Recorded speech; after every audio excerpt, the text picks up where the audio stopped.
Yes, we now want to enter into the ninth truth, and from there to the hereafter. But in the ninth truth, what is the gate? It is the gate of giving life and causing death.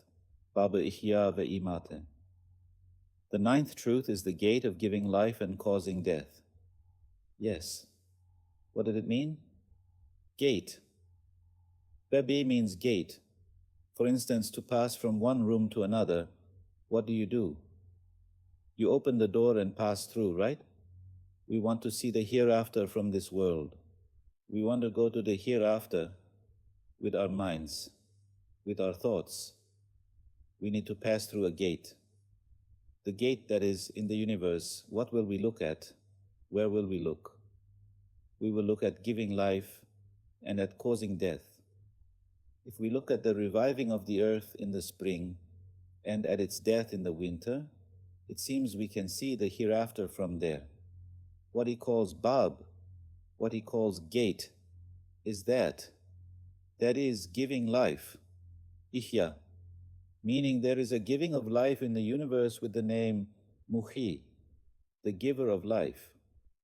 If we look at that giving of life at Ihya and then at Imate, causing death, that will become a gate for us.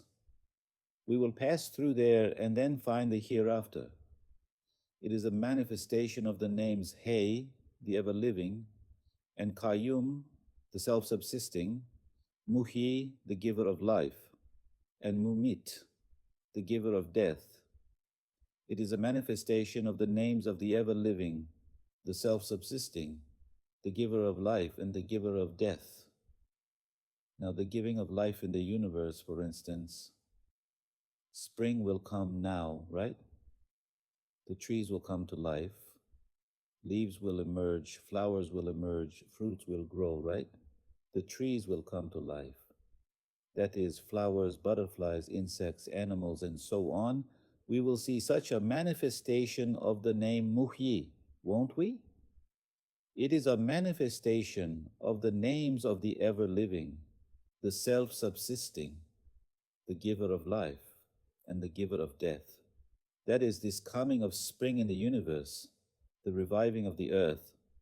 By what does it happen? It happens by the manifestation of the name Hayy, the name Muhyi. Otherwise, how will it come to life? Its death also happens by the manifestation of the name Mumit. That is, we will look at things from the universe. We will look at giving life and causing death, and look at Allah's names Muhyi and Hayy. And from there we will look to the hereafter. Now this is the summary of the lesson.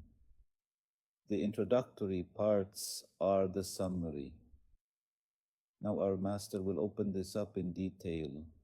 Is it at all possible that an all-powerful and all-merciful and all-knowing and all-wise one, who revives the vast, dead and dry earth, and within that reviving demonstrates his power by gathering and resurrecting more than 300,000 species of creatures, each as wondrous as the human resurrection, and within that gathering and resurrection demonstrates his encompassing knowledge through perfect distinction and separation amidst extreme mixture and intermingling, and with all his heavenly decrees, by promising the resurrection of mankind, turns the gazes of all his servants to eternal felicity, and by making all beings join hands shoulder to shoulder, and making them revolve within the circle of his command and will, making them helpers and subservient to one another, demonstrates the majesty of his Lordship, and by creating man as the most comprehensive, most delicate, most beautiful, most cherished, and most needy fruit of the tree of the universe, and taking him as his addressee, and by making everything subservient to him, demonstrates how much importance he gives to man. Is it possible for him not to bring about the last day, not to perform the resurrection, or be unable to, not to revive man, or be unable to, not to open the Supreme Court, not to create paradise and hell, God forbid. No and never. In one paragraph, he has almost summarized the issue. Now let's read it again. Is it at all possible that one who revives the vast dead and dry earth, one who revives the vast dead and dry earth? Of course, for example, the vineyards, the gardens, the fields, and so on, they are all bone dry now, aren't they, brother? Yes. The grasses, everything has dried up. Mud, soil, and so on. On the trees, only bare branches remain. Dry branches and the rest, right? Completely dead. That is, it died and also dried up. For instance, if a man dies, you might say he can be revived again. If he dries up completely, you'd say this one won't be revived anymore. That is, look, it dies, it dries up, and then Allah revives it again. One who revives the vast, dead, and dry earth. That is, not one or two living things, but the vast earth, meaning he revives the millions, the trillion of living beings within it. One who revives the vast, dead, and dry earth, and then within that reviving demonstrates his power by gathering and resurrecting more than 300,000 species of creatures, each as wondrous as the human resurrection. What is there within that reviving? Each is as wondrous as the human resurrection. For example, on the plane of resurrection, only the human species will be created, right? Only humans will be created, right? Just humans, a single species. But in the world, there are more than 300,000 species. For example, there are chickens, sheep, goats, cows, camels, horses. And then, if you were to count, what 300,000 things are there? There are tomatoes, vegetables, and so on. Look, you say tomato. What does tomato mean? It means gathering the scattered particles in the soil, air, and water, giving them order and harmony, bringing them into the shape of a tomato, and adding color, taste, smell, etc. upon it and creating it, right? Resurrection, hashir, that is, it gathers its particles. The creation of a tomato is also a resurrection. For example, an eagle, a goat, and so on. Their particles, their atoms are also gathered and brought together, and a goat is created. It is a resurrection, right? At the final resurrection, the particles of man will be gathered and man will be created. As a process, it is the same style. There, only the human species will be created. Here, he creates 300,000 species of creatures. Can the one who creates 300,000 species not recreate a single species? Did any of the beings in the world of existence now exist before? They did not. Allah created all of them from nothing. There was only earth, air, and water. Was there anything else in the world? There was not. All of this was created later. Can the one who created so many varieties later not create just one human species? Within that reviving, he demonstrates his power by gathering and resurrecting more than 300,000 species of creatures, each as wondrous as the human resurrection. Now, if we were to look at the plane of resurrection in the human realm, I calculated it once. It corresponds to roughly 500 billion people, from the Prophet Adam to the last day. In total, let's say it's 500 or 600 billion. It's a huge number, right? For the creation of so many people on the plane of resurrection. What is the first thing required? Power, kudret, right? The power to create is needed. A creator is needed. Now, when we look at the universe, we see that there is a creator. And from all these creations in the spring season, we see that he is the owner of that power. Look, he has settled the point of power here, right? Yes. That is, did he already have the power to create that resurrection? Since he creates so many resurrections in the spring, he has the power. Since it is the same and similar, the same power can create them too.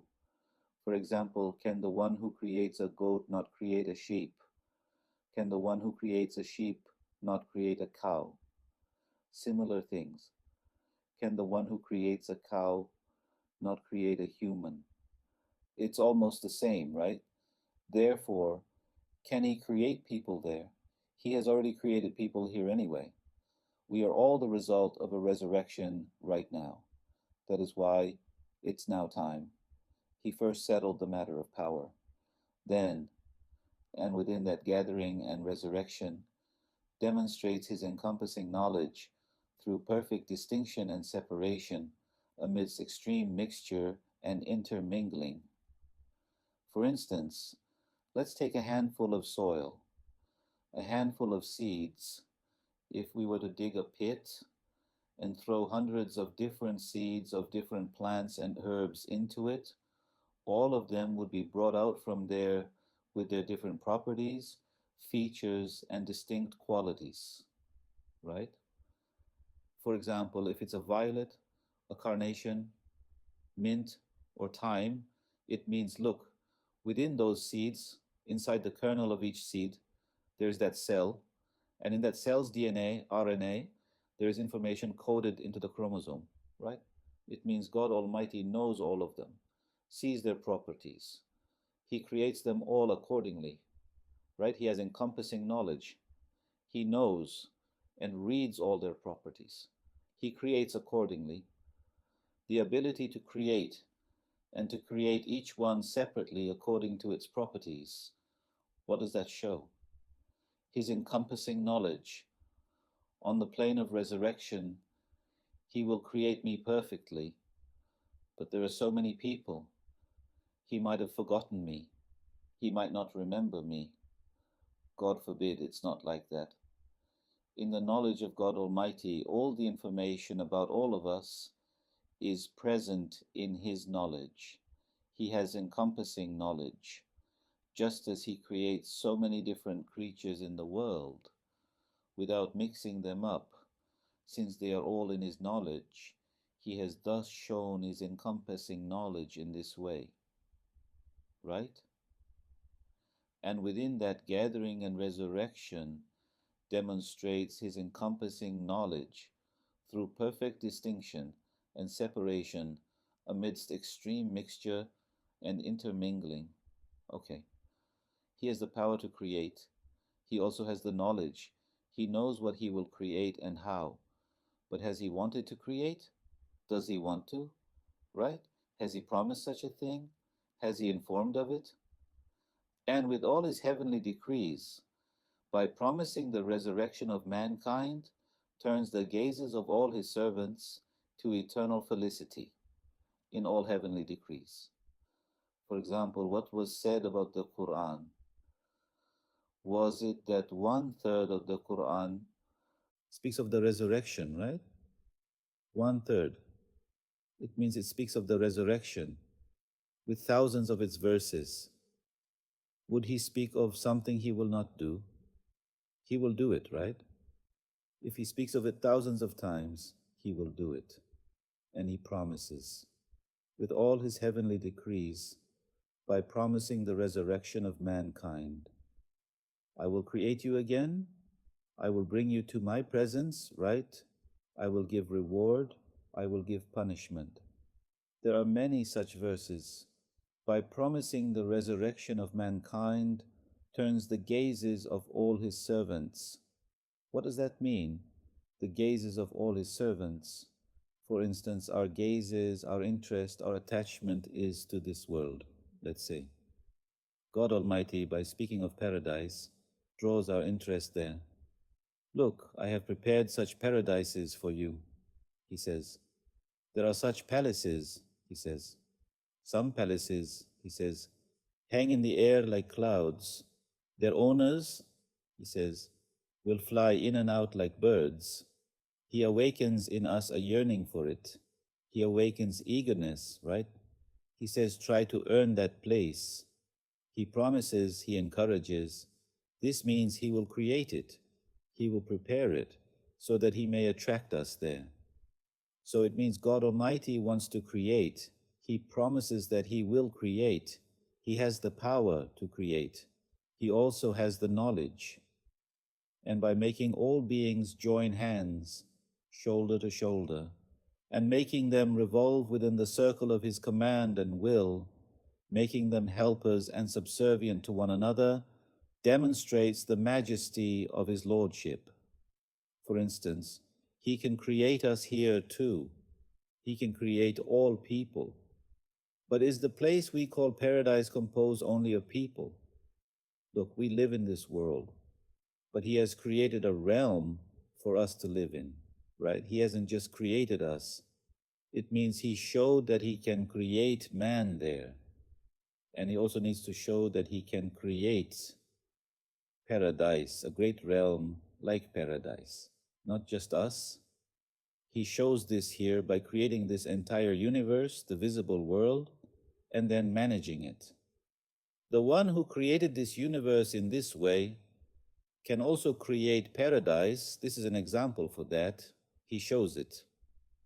And by making all beings join hands, shoulder to shoulder, and making them revolve within the circle of his command and will, so many galaxies, stars, and so on, they all move under the command of Allah, and by making them helpers and subservient to one another, demonstrates the majesty of his Lordship. What does demonstrates the majesty of his Lordship mean? The sphere of his dominion, the sphere of his sovereignty, the sphere of his actions, the area of his sovereignty is the entire universe. A man says, I manage this neighborhood. He manages nothing. Allah manages and administers all creatures in the entire universe. From particles to stars, countless creatures, countless beings, and in a very beautiful way. A being who creates and revolves so many creatures can create something a little bigger, more beautiful than this again. This also becomes an example that he will create paradise, right? And by creating man as the most comprehensive, most delicate, most beautiful, most cherished, and most needy fruit of the tree of the universe, and taking him as his addressee, and by making everything subservient to him, demonstrates how much importance he gives to man. This also means he can create. He has promised. Does he love us? Does he value us? Will he create such a realm for us and bestow it upon us? It answers such questions here.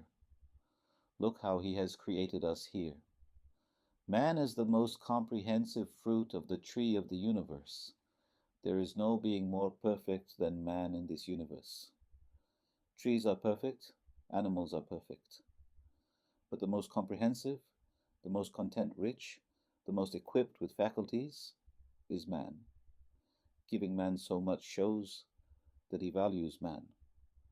By creating the most comprehensive, most delicate, most beautiful, most cherished, and most needy fruit.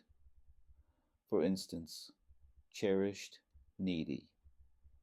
Let's think about the blessings we eat, the taste. The thing is so delicate. The environment we live in. It's as if, for example, if the water's taste were slightly different, we couldn't drink it, right? For instance, he makes everything perfectly for us. If it were a little bit this way or that way, it wouldn't work. We would immediately be sad, immediately shrink, right?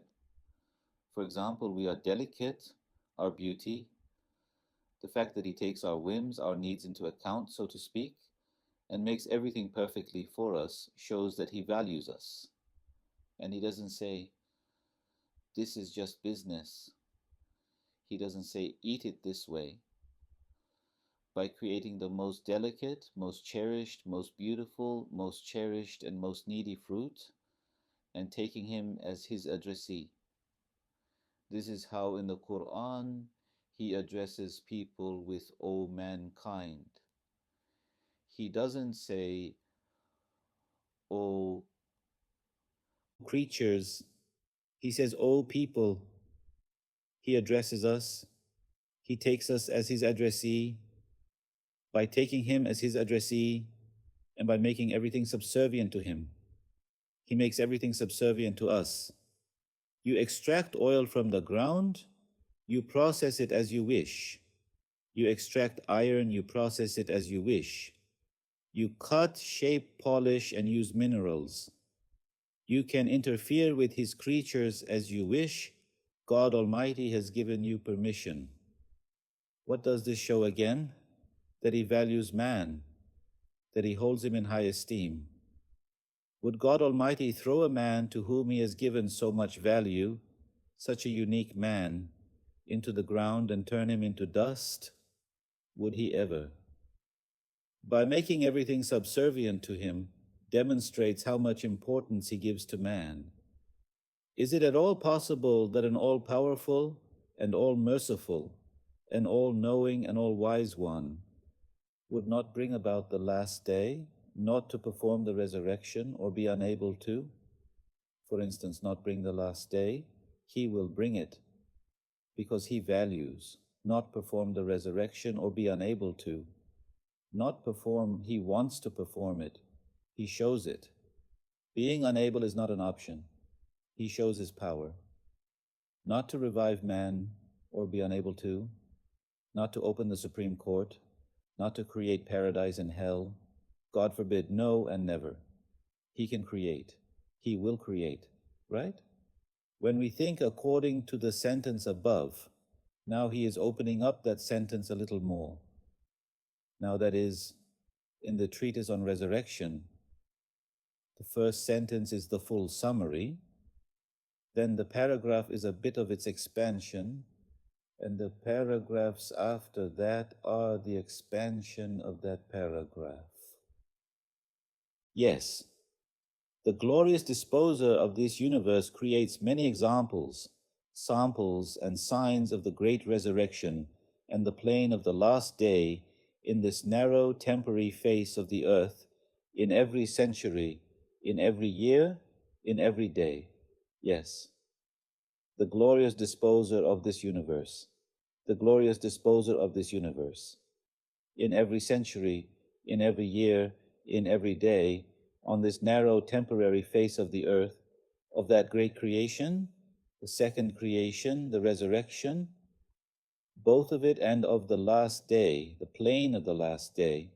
He creates many examples, many samples, many specimens and signs. The glorious disposer of this universe, the glorious, then the disposer, that is the being who does work in this universe in every century, that is in 100-year slices, in 1-year slices, and in daily slices. What does he show us? And on this narrow temporary face of the earth, that is on the surface of the earth, of that great creation, the second creation, the resurrection, both of it and of the last day, the plane of the last day, he creates many examples, many samples, many specimens and signs.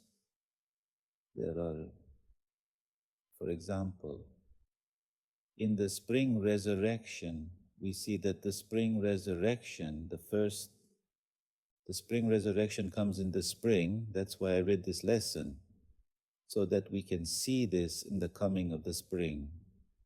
In the spring resurrection, we see that within 5 to 6 days, from small and large animals and plants, from small and large animals and plants, for instance, chickens, chicks, and so on, you always see them, right? God Almighty creates a chick from one egg. He creates a chicken from a chick, for instance. He creates it before your eyes. On the branches of the trees, when the fruit buds are the size of a dot, he brings it to a huge orange. He makes an apple, right? Leaves are created. New leaves emerge from scratch. Those new leaves, for instance, are greener, right? Darker. They are fresh, for instance, grapes are created in the vineyards and so on.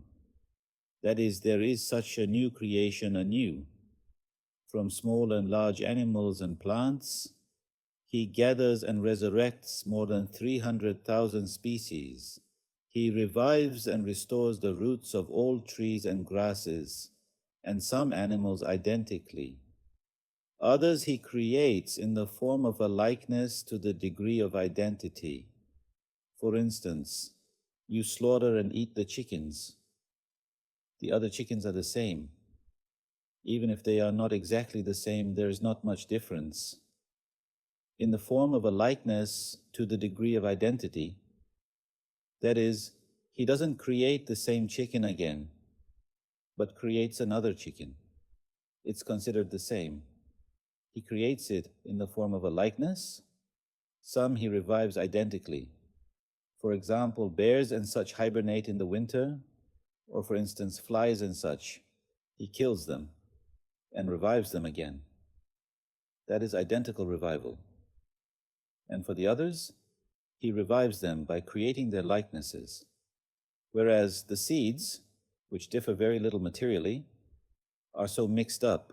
For instance, you take hundreds of different seeds in your palm, you dig a pit, you throw them in. You throw them all mixed up. They don't get mixed up. The one who creates them doesn't mix any of them up. Whatever is written inside whichever seed, He creates it according to that writing.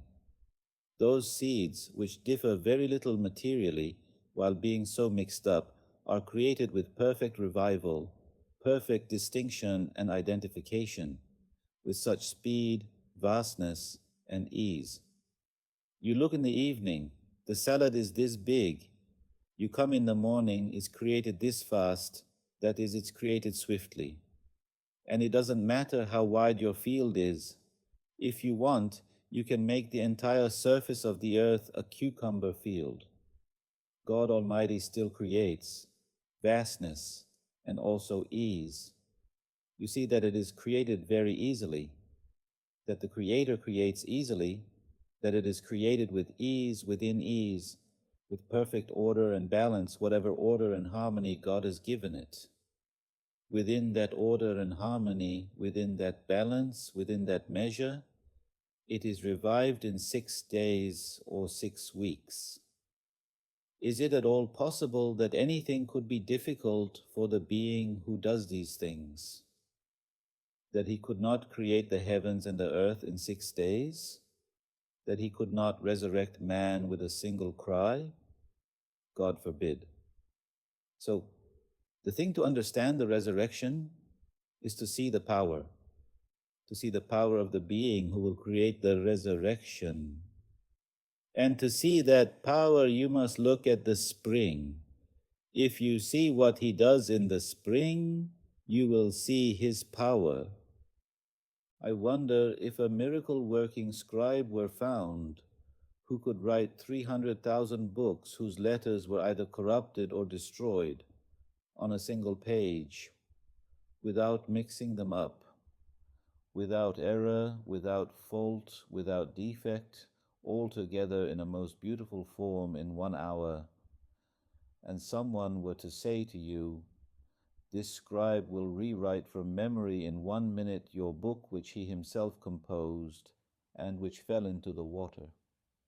Could you say, he cannot do it and I do not believe it? Or if you saw a miracle-working sultan who, to show his power, or for a lesson and for pleasure, lifts mountains with a sign, transforms countries, turns the sea into dry land, and then you saw that a large stone had rolled into a valley, blocking the path of the guests whom that being had invited to his own feast, and they could not pass.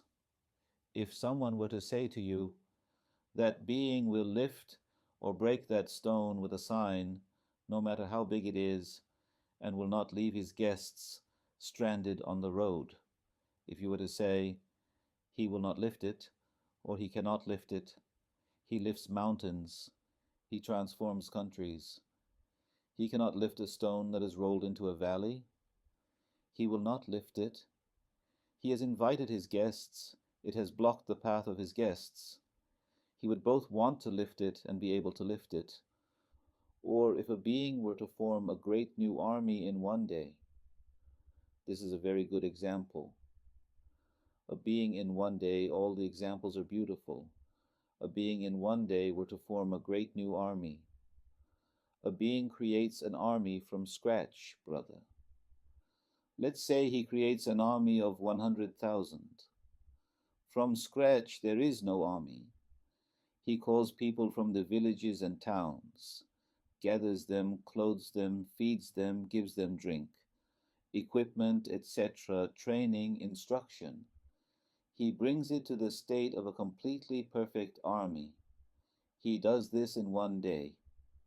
If a being were to form a great new army in one day, and someone were to say, that being with the sound of a trumpet will gather the battalions whose members have dispersed for rest. The battalions will fall into formation. We have all done military service. For example, while standing in formation like this, the commander says, I will give a 15-minute rest. Then he says, when the trumpet sounds, everyone get back in their place, right? Then he says, rest.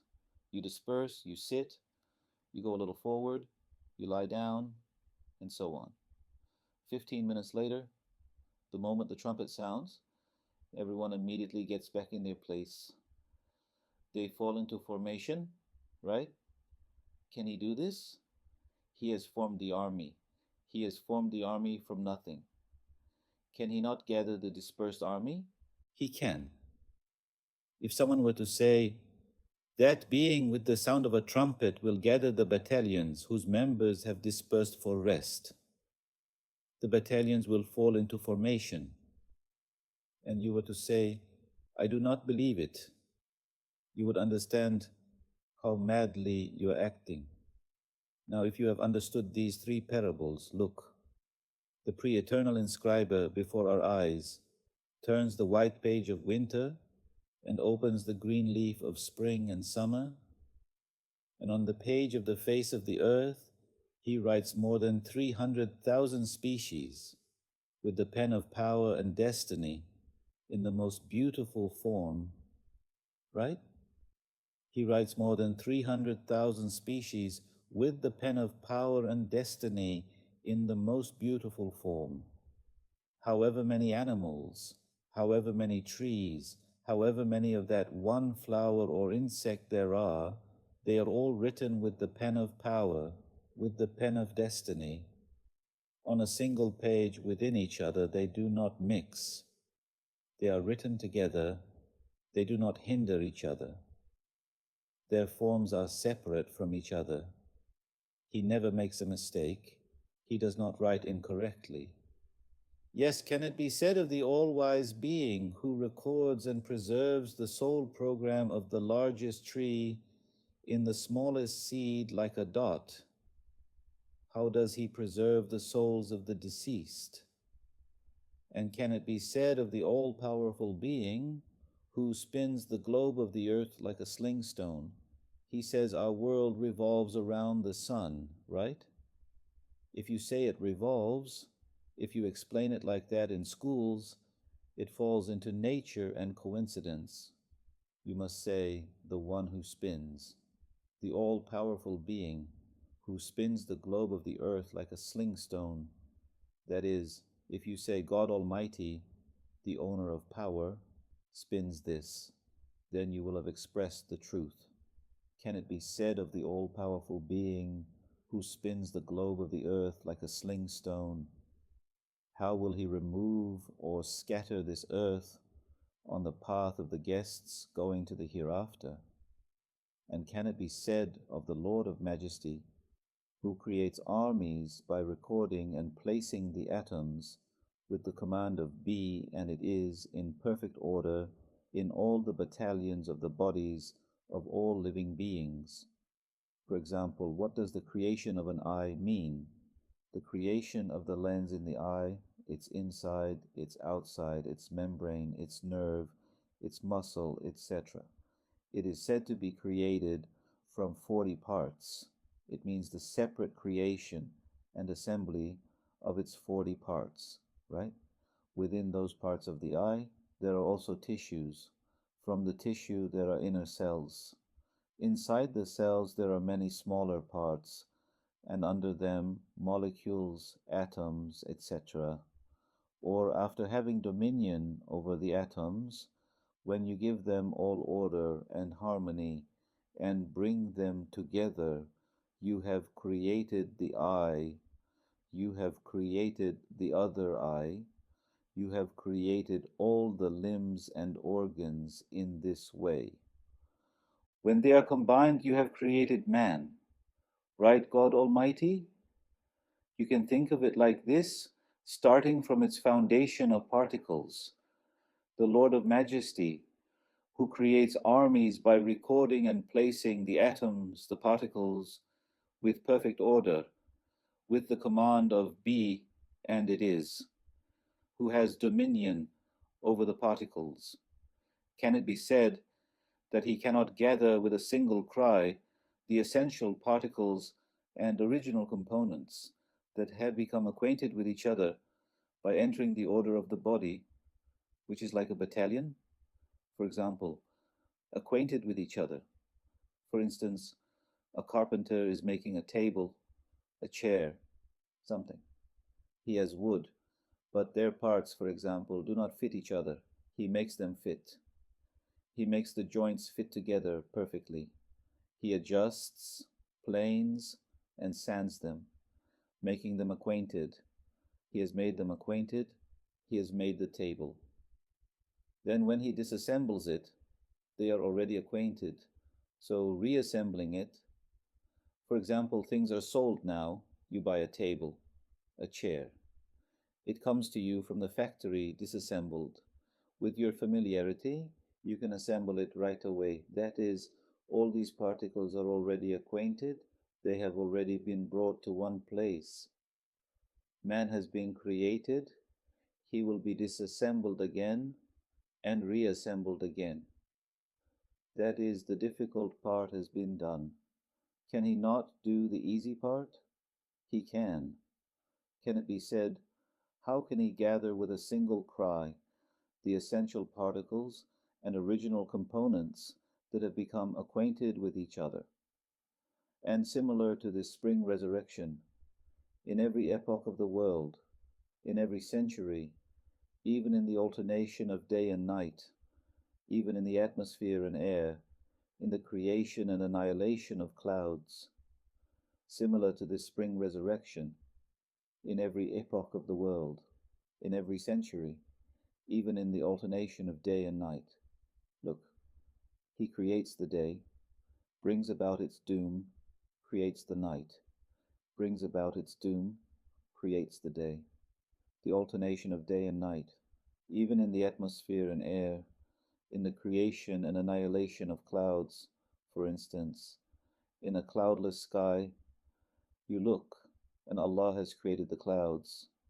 This is a resurrection. You look, he has dispersed the clouds, a publishing. He has created again, a resurrection. He has dispersed again, a doom. That is, in the atmosphere and air, in the creation and annihilation of clouds, you see with your own eyes how many patterns he makes that will be a sample, an example, and a sign for the resurrection. And if you were to imagine yourself 1,000 years ago, it gives an even more beautiful perspective. Imagine, Kamalabi, you are going back 1,000 years. If you were to imagine yourself 1,000 years ago and then compare the two wings of time, the past and the future, you would see examples and samples of the resurrection and the last day in a number equal to the centuries and days. For instance, you look at the face of the earth. In an area the size of the earth, a realm filled with creatures the size of the earth is being created. This is a resurrection. Winter comes, it is annihilated. The last day. The next spring, it is created again. A resurrection. He creates it 1,000 times. He annihilates it 1,000 times. Look, he shows 1,000 examples of the resurrection in the last day. Can he not do the 1,001st? You will see the samples and examples of the resurrection in the last day. Then, after having witnessed so many samples and examples, if you were to see the corporeal resurrection as far from reality and deny it with doubt, you too would understand how much madness it is. You know, for example, this man died. We buried him in the ground. No flesh was left. He became soil. His bones also decayed and became dust. So where is this man? His particles are right there. His atoms are there. Before this man was created in the world, for example, now, Kemal Abi, how old are you? You are 53.5, for instance. 55, 60 years ago. Where were your particles? Your atoms? They were scattered everywhere, in the air, in the water, on the land, in the apple, in the bread. He gathered these particles and brought them together in your body and created you. Can he not reassemble the same particles in the soil? What's the difference? The one who did the first invention, can he not do the second? It's easier. He can do it more easily. Look what the great decree says about the truth we are talking about. Fanzur ila atari rahmatillah. Then look at the effects of the mercy of Allah. Kayfa yuhil arda bada mautiha. How he gives life to the earth after its death. It says, thus he is the giver of life to the dead, and his power is competent over all things. In conclusion, there is nothing that prevents the resurrection, and everything necessitates it. That is, there are many reasons for us to be created again. There is no obstacle to our not being created. Yes, a being who causes death and gives life to this vast earth, whose gathering is wondrous, like an ordinary animal, and who makes mankind and animals a pleasant cradle, a beautiful ship, and who makes the sun a light-giving and warming lamp for them in this guest house, and who makes the planets airplanes for his angels, the magnificent and eternal lordship of such a being, his immense and encompassing sovereignty, is certainly not founded and does not rest solely on such transient, impermanent, futile, insignificant, changing, ephemeral, deficient, and incomplete affairs of the world. Here too, the issue is made to be seen from the perspective of God Almighty, the magnificent and eternal lordship of a being who causes death and gives life to this vast earth, whose gathering is wondrous, like an ordinary animal, and who makes mankind and animals a pleasant cradle, a beautiful ship, and who makes the sun a light-giving and warming lamp for them in this guest house, and who makes the planets airplanes for his angels. We have such a Lord. He is engaged in such great activities, such actions. Can this be only for a short time in this world? The entire lordship of that being and his immense and encompassing sovereignty, certainly. Let this analogy not be too much. For instance, to make a being who is capable of managing huge armies for thousands of years manage a small battalion for 3 or 5 days, it's something like that. Right? It doesn't fit. Since God Almighty is eternal, his kingdom must also be eternal, and his subjects must also be eternal. This topic is explained extensively in the 6th truth. God willing, we will read it there. It is not founded and does not rest solely on such transient, impermanent, futile, insignificant, changing, ephemeral, deficient, and incomplete affairs of the world. This means there is another realm, worthy of him, which is permanent, enduring, without decay, and magnificent. He has another abiding kingdom, He makes us work for it. He invites us there, and that he will transport us there is testified to by all the possessors of universal spirits who have passed from the apparent to the real, and have been honored with proximity to his presence, and all the poles of the illuminated hearts, and all the masters of luminous intellects, and they unanimously report that he has manifested and prepared a reward and a punishment. The prophets, the saints, the pure ones, all those close to God Almighty, and they repeatedly narrate very strong promises and very severe threats. To break a promise is both a humiliation and a debasement. In no way can it approach his sacred majesty. That is, for God Almighty to promise and promise, I will give you paradise, I will give you paradise, if you do such and such, and then not to give it. This would not befit the sanctity of Allah, it would not befit His might. His might would not permit it. In no way can it approach His sacred majesty. To break a threat comes from either forgiveness or from incapacity, whereas unbelief is an absolute crime. Yes, since unbelief claims the annulment of the value of beings and their meaninglessness, it is an insult against the entire universe. And since it is a denial of the manifestations of the divine names in the mirrors of beings, it is a belittlement against all the divine names. And since it rejects the signs of the divine oneness in beings, it is a refutation against all creatures.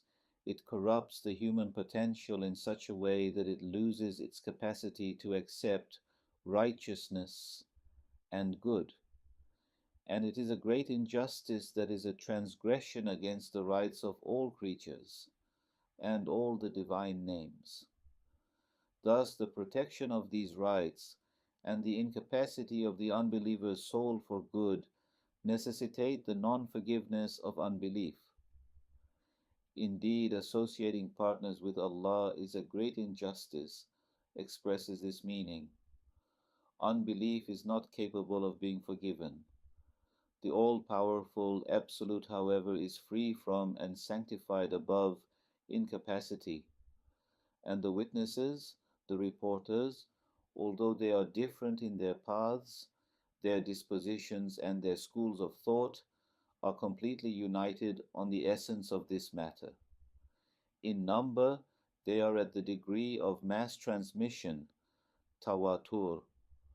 For example, there is a piece of news from hundreds of different places. Different people are telling the same news. This shows its truthfulness. In number, they are at the degree of mass transmission. In quality, they are at the strength of consensus, ijma, the evidence they put forth, and so on. Then they are at the strength of consensus. In rank, each of them is a star of mankind, the eye of a community, the beloved of a nation. The beings who express it, the beings who report it are such beings. A star of mankind, each one the eye of a community, the beloved of a nation. In importance in this matter, they are both experts and those who prove. Whereas in a science or an art, 2 experts are preferred over thousands of others. In reporting, 2 positive reporters are preferred over thousands of negative ones. For example, 2 men who report the sighting of the Ramadan crescent render the denials of thousands of deniers as nothing. In conclusion, there cannot be truer news, a sounder case, or a more manifest reality in the world than this. That is, the news that the last day will occur, the resurrection will be created, there will be paradise and hell, and everyone there will receive reward or punishment according to their state in this world. Truer news than this. A more manifest reality cannot be. That is, Just as you are certain of Allah's compassion when you take and eat this peach, you should be that certain of paradise. This means, undoubtedly, the world is a field for cultivation. That is, we sow here. The gathering place is a threshing floor, the harvest. And paradise and hell are the storehouses. Glory be to you. We have no knowledge except what you have taught us.